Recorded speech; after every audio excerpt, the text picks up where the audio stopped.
अस्सलामुअलैकुम वरहमतुल्लाहि वबरकातुहू। नाज़रीन मोहतरम, मैं हाफिज़ रिजवी और आप देख रहे हैं AHR इस्लामिक टीवी।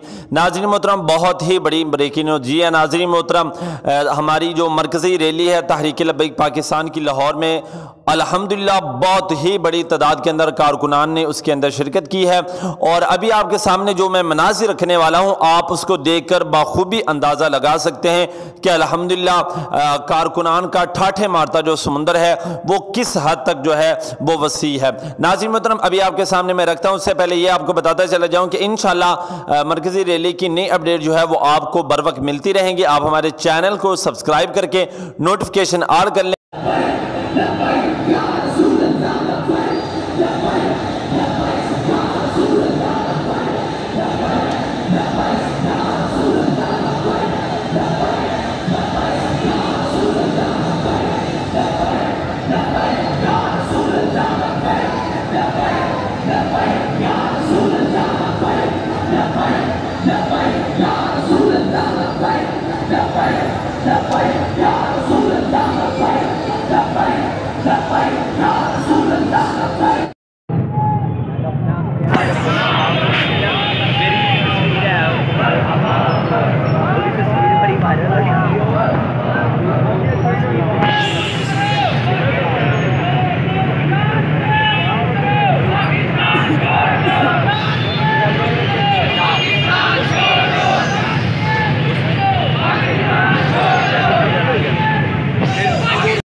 Ya